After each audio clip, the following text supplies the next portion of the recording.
భూలోకములో పాపము చేత నశించుచున్న ప్రజల శాపం మోయగ సిలువపై నిలచెను యేసు.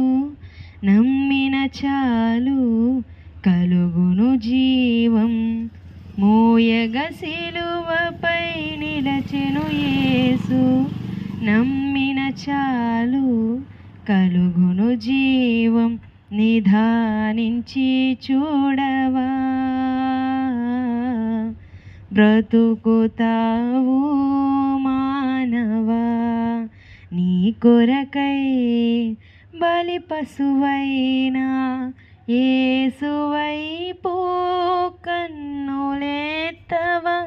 యేసువైపు కన్నులెత్తవా. మిత్రులారా, దేవుని గురించేటువంటి శుభ సందేశాన్ని మీ కొరకు తీసుకుని వచ్చి ఉన్నాం. దేవుని మాటలను ఆలకించండి. పిల్లరా, దేవుని గ్రంథములో ఎలాగున రాయబడినది, అదేమనగా, ఎందుకనగా తాను జరిగించిన క్రియల చొప్పున అవి మంచివైనను సరే చెడ్డవైనను సరే దేహముతో జరిగించిన వాటి ఫలమును ప్రతివాడును పొందినట్లు మనమందరమును దేవుని ఎదుట నిలబడవలసిన వారిగా ఉన్నామని దేవుని గ్రంథము సెలవిస్తుంది. మరొక లేఖనం ఎలా ఉంటున్నది, మనలో ప్రతివాడును తనను గురించి దేవునికి లెక్క ఒప్పచెప్పుకోవలసిన వారి వలె ఉన్నారు అని దేవుని గ్రంథము తెలియజేస్తుంది. అవును పిల్లరా, ఈ భూలోకములో మనము జీవిస్తున్న కాలములో మరి చేసిన క్రియలన్నిటికీ దేవుని దగ్గర జవాబు చెప్పుకోవలసిన వారు ఉన్నాం.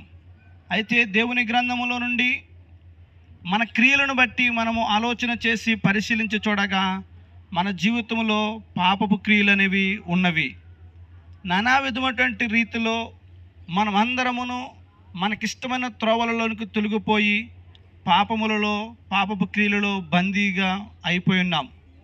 కాబట్టి ఈ క్రియలు చొప్పున, ఈ పాపపు క్రియలు చొప్పున మానవునికి సంక్రమించినది ఏమనగా జీతము మరణము అని దేవుని గ్రంథము తెలియజేస్తుంది. అయితే ఇటువంటి పరిస్థితులలో మరణము పాలవుతున్నటువంటి మానవులను, శిక్షావిధికి గురవుతున్నటువంటి మానవులను దేవుడు శిక్షావిధి నుండి విడిపించి మరణములో నుండి జీవంలోనికి నడిపించడానికి ఆయన ఎంతగానో తన ప్రేమను మన ఎడల మహోన్నతమైనటువంటి ప్రేమను వెల్లడిపరిచి ఉన్నాడు. ఎట్లనగా మనం ఇంకనూ పాపపు క్రియలలో ఉండగానే మన ఎడల ఆయన ప్రేమను వెల్లడిపరిచి ఉన్నాడని దేవుని గ్రంథము తెలియజేస్తుంది. కాలము పరిపూర్ణమైనప్పుడు ఆయన ఈ లోకానికి తన కుమారుడిని మన పాపములకు విమోచనగాను రక్షకుడిగాను ఉండినట్లు పంపించి ఉన్నాడు. ఆయన మనల్ని దుష్టత్వముల నుండి విమోచింపవలనని లేఖనముల ప్రకారముగా, వింటున్నారండి,